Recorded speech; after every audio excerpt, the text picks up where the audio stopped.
अस्सलामुअलैकुम। इक्का Islamic TV के नाजरीन, आप सब से गुजारिश है कि हमारी वीडियोस को ज़्यादा से ज़्यादा लाइक करें, शेयर करें और कमेंट सेक्शन में अपनी राय का इजहार ज़रूर करें और हमारे चैनल को सब्सक्राइब करके बेल आइकॉन प्रेस करें ताकि आपको मिल सके हमारी वीडियोस सबसे पहले। इन परेशान कुन और हौलनाक वाक़यात को देखकर राजरक और इसके तमाम साथी नहायत खौफजदा हो गए। जब उन्होंने गुंबद को जलते और इसकी दीवारों को चटकते हुए देखा तो वो पहले से भी ज्यादा बदहवास हो गए। इन्हें ये अंदेशा हो गया कि कहीं पत्थर का कोई टुकड़ा इनमें से किसी के ऊपर ना आ पड़े और वह इनको तबाह बर्बाद न कर दे। इसलिए वो नहायत तेजी से घोड़े दौड़ाकर चल पड़े। रात काफी हो चुकी थी और हर तरफ अंधेरा फैला हुआ था। इस वजह से इनके घोड़े ठोकरें खाते हुए चल रहे थे। इनके घोड़े इनसे भी ज्यादा खौफजदा और परेशान मालूम होते थे। आखिर खुदा खुदा करके दरा खत्म हुआ और वो नशेबी घाटी की तरफ चले। गर्ज के जूं तू करके वो पहाड़ से नीचे उतरे और तिलितलिया की जानब रवाना हुए।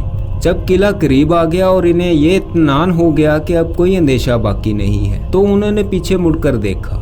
इन्हें इस जगह जहाँ गुंबद जल रहा था आसमान पर रोशनी नजर आई। राजरक ने कहा, किस कदर वहशतनाक मंजर थे।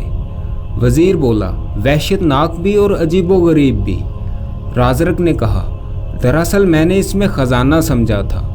वजीर, लेकिन मैंने हुजूर से अर्ज किया था कि वहाँ खजाना नहीं है। राजरक बोला, काश मैं इस मनहूस गुंबद को ना खोलता। वजीर, मगर होना तो यूं ही था। राजरक ने कहा, ये तो ठीक है, लेकिन ये पता न चला कि ये कौन लोग थे जो कि फीते में नजर आए। वजीर ने कहा, मेरे ख्याल में वो अरब थे। राजरक बोला, मुसलमान अरब? वजीर, जी हाँ। राजरक ने अफसोसनाक लहजे में कहा, तो क्या उंदलस पर मुसलमान हमला करेंगे?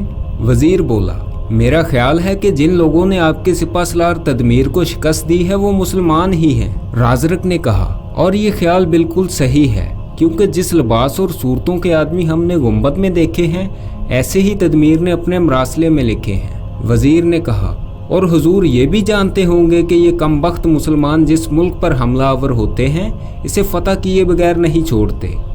राजरक ने कहा, हाँ यही बात सुनी है। इन बदबख्तों को कॉर्नेट जूलियन हम पर चढ़ा लाया है। वजीर ने कहा, इसने नहायत आकबताना अंदेशी की है। वो नहीं जानता कि अगर उन्होंने उंदलस को फतह कर लिया तो वो स्यूता को क्यों छोड़ेंगे। राजरक बोला, अफसोस ये है कि इसने ईसाई होते हुए मुल्क व कौम से गद्दारी की है। वजीर ने कहा, लेकिन जूलियन इस कमाश का आदमी नहीं है। इसे ज़रूर कोई ऐसा रंज पहुंचा है जिससे कि वो ऐसी नाजेबा हरकत कर बैठा है। राजरक बोला, रंज तो ये भी क्या कम है कि इसका ससुर डनरा तख्त से महरूम कर दिया गया है। वजीर बोला, बेशक ठीक फरमाया है हुजूर ने। इससे मालूम होता है कि मजूल बादशाह डनरा भी इसका शरीके कार है। राजरक बोला, यकीनन, लेकिन इन दोनों बदबख्तों ने ये न समझा कि मुसलमान उंदलस पर कब्जा करके किसी को भी तख्त पर ना बैठने देंगे। वजीर ने कहा, ये इनसे बड़ी कम फहमी हुई है। अब ये सब किले के दरवाजे में दाखिल हुए और खामोश हो गए। राजरक चालाक था और वो ये चाहता था कि लोगों को असल हाल मालूम ना हो, क्योंकि इसमें इसकी भी रुसवाई थी। वो सारा इल्ज़ाम डनरा और जूलियन के ज़िम्मे इसलिए थोप रहा था ताकि अवामुल नास के ख्यालात इन दोनों की तरफ से ख़राब हो जाएं और वो इन्हें नफरत व हकारत की नज़र से देखने लगे। किले के अंदर पहुंचते ही वो शाही कसर की जानब चले। वहां पहुंचकर राजरक घोड़े से उतरकर महल में दाखिल हो गया और बाकी लोग वापस चले गए। जिस वक्त राजरक अपने कमरे में पहुंचा तो इसने नाइला को बैठे हुए देखा। वो गुंबद के वाक़यात देखकर कुछ ऐसा खौफजदा हो गया था कि अब तक भी परेशानी और फिक्र की अलामतें इसके चेहरे से जाहिर हो रही थी। नाइला ने इसे देखते हुए दरियाफ्त किया, कहिए खजाना मिल गया? राजरक ने बैठते हुए कहा, वहाँ खजाना नहीं था।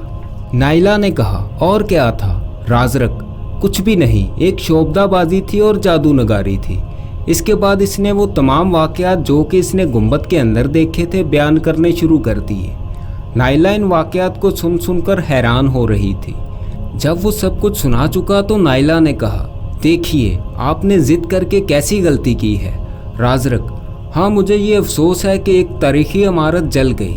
नाइला ने कहा, और ये मुतलक ख्याल नहीं है कि जो कुछ वहाँ देखा वो कहीं वाकई पेश ना आ जाए। राजरक ने कहा, मैं इसका कायल नहीं हूँ। कमरे में काफ़ी रोशनी थी। इस रोशनी में हुरवश नाइला का चेहरा चमक रहा था वो बेहद हसीन थी, नीज रोशनी के अक्स ने इसे पहले से भी ज़्यादा हसीन बना दिया था। नाइला ने कहा, क्या तदमीर को किसी दुश्मन के मुकाबले में शिकस्त हो गई है? राजरक ने कहा, हाँ, अजीब बात यह है कि जैसे लोग मैंने गुंबद के अंदर देखे वैसे ही वो लोग हैं जिन्होंने इसे शिकस्त दी है, और मैं इनसे लड़ने के लिए अनकरीब जाने वाला हूँ। नाइला ने कहा, इन लोगों के मुतल्लिक आपका क्या ख्याल है?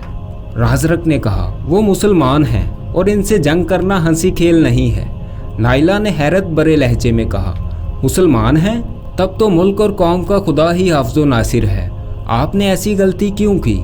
राजरक ने कहा, मैंने क्या गलती की है? नाइला, आपने कॉर्नेट जूलियन को क्यों नाराज़ कर दिया? राजरक, मैं बता चुका हूँ कि वो सरासर झूठा और फरेबी आदमी है। बात कुछ और थी और इसने कुछ और। नाइला ने कता कलाम करते हुए कहा, बस माफ़ कीजिए, और हाँ, मैं इस गुफ्तगू को तूल नहीं देना चाहती। इस वक्त मैं इसलिए आई थी कि आपसे दरियाफ्त करूं कि आया खजाना दस्तयाब हुआ या नहीं, और अब मैं जा रही हूं। नाइला उठकर फौरन चली गई। राजरक को इसे रोकने की जुर्रत ना हुई। इसकी बेरुखी देखकर वो समझ गया कि शायद इसे फ्लोरिंडा का सही वाक़या मालूम हो गया है। आज सुबह से ही वो सख्त परेशान था। जो वाक़यात भी आज रूनुमा हुए वो एक से एक तकलीफ़दा थे। इसने खाना भी नहीं खाया और सीधा अपनी ख्वाबगाह में चला गया। बेदार होते ही इसने अपने सिपासलार को बुलाकर कूच की तैयारी करने का हुक्म दिया। सिपासलार ने हुक्म सुनते ही उसी रोज़ थोड़ा थोड़ा लश्कर भेजना शुरू कर दिया। चंद रोज़ के बाद राजरक अपने तमाम मशीरों और बहादुर लोगों के बकिया लश्कर के हमरा रवाना हुआ। इसे इसकी राया ने नहायत जोशो खरोश के साथ रवाना किया और वो पूरे 90,000 का लश्कर लेकर शहरान इस्लाम का मुकाबला करने के लिए करतबा की तरफ रवाना हो गया।